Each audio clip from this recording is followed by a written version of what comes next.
Would you prefer your work being famous or the face behind the work? FYI. For Instagram is not going to show you those that asked for your services or the content that you made. How do you do that? Discipline. Discipline.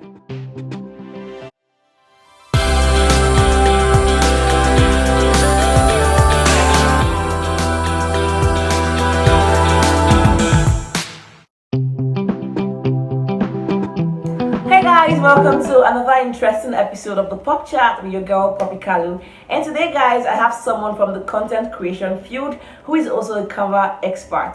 Please, without further ado, allow me to introduce to you Chisom Naji. How are you doing, dear? I'm doing fine. You look good. I'm fine, thank You you. look good too.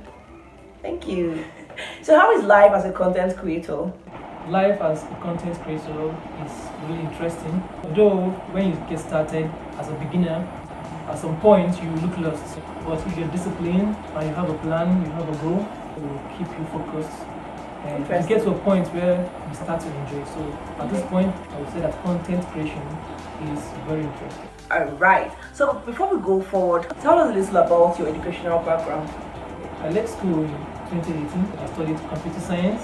So while I was in school, I had the opportunity to coach my fellow students. So that's also where I got some skill about content creation. Alright, so do you see yourself doing a 9-to-5 job sometime? No? Yeah. I like the idea because I've had friends who do 9-to-5 jobs. When they share their experiences with me, it's not something I would want to experience as well. Okay. So how long have you been into content creation? I've been into content creation for 10 months. I started May 2020. That's when I started. That's interesting. So far, how has it been? What are the challenges? Being able to come up with content ideas, that is one of the biggest challenges people have in content creation. Yeah. Especially when you're just getting started. But if you keep going and you practice, you have some personal experiences, it gets to a point whereby it becomes less difficult and it becomes very easy for you to do. I know as it's very normal, some days you don't just feel like doing anything. It applies to everybody. So in your content creation field, days when you don't feel like creating content, what do you do? Like, do you still create content? If you do, what inspires you to? There are times when I create content, and there are times when I don't create content. So every day you want to create content, you create content? Yes, every day I want to create content, I create it. Except something comes up. So you mean you're always inspired to create content on the days you want to create content? Of course, on days I want to create content because I have a plan for it. So what's the strategy you use to create content on those days? Alright, so Sundays I don't post. Okay. So every Sunday I make sure I create content for the whole week. Starting from Monday. Don't miss a Sunday. I've been in it for a long time. I dedicate Sunday to creating content that will last me Monday to Saturday. Wow. How do you do that? Discipline. Discipline. You guys should go and get discipline. Is there someone you look up to in the content creation industry? Yes, there is someone I look up to. Even though there are so many of them, there was a particular man. His name is Christos, the Christos Niggas. I learned a lot from him secretly, and up to now I still learn from him. Of course, you know there are so many content creators out there, but what would you say is your unique selling point? Of course, there are so many content creators out there.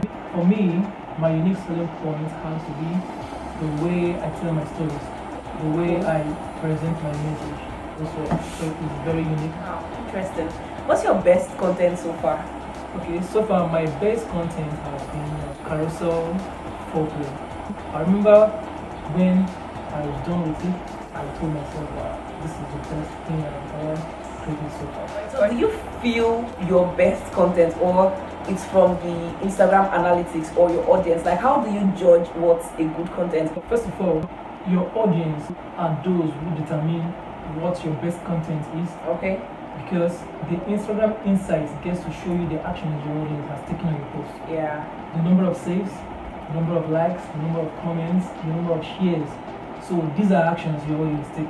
So the more you have these numbers, it speaks a message to you. Wow, people love this content, so it's a good content. But in my opinion, this is not what I use to measure the best content. It's part of it, but it's not the only means for me to measure the best content, because Instagram is not going to show you those that asked for the services from the content that you made. Okay. There are instances where I created content and people actually be like, I love this content, I want to buy it from you. And those kind of content may not have those high numbers when it comes to the website. So having the best content can be from the insights, the actions your audience has taken on your post. Okay. It can also be what you feel like is the best content. Wow. How do you reply to trolls? I've had a troll once. One white guy. Sorry, I'm not trying to be a racist. Okay. Not public, it was private, my DM. So the troll initially was praising me. He comes to my inbox, he says, wow, I love your content, that he's learning a lot from me, and I appreciated his kind words. One day he came up and started saying that my content was trash, that he doesn't even know how I was able to grow up to 3K followers and more. Oh, wow. So what was your reply? I didn't reply to it. Response from trolls is I just ignored. wow. Okay, that's cool. Going through your page, I think I've seen your picture just once or twice. Famous. Would you prefer your work being famous or the face behind the work?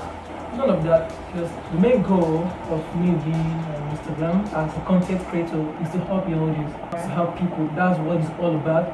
So, you being famous, your content being famous, depends on your ability to help other people. The more you help people, the more famous you become. Well, I think we've been too formal and uptight. How about we loosen up a little? How do you feel so far? I feel good. Good. How was it growing up for you? It was interesting. I was contented with everything that I had, and I thank God for the kind of friends that I had, because they gave me the opportunity and freedom to be myself and to follow my dreams. Alright, so how did they take this content creation? Like when you told them about it or when they saw you doing it, how did they take it? They didn't understand it.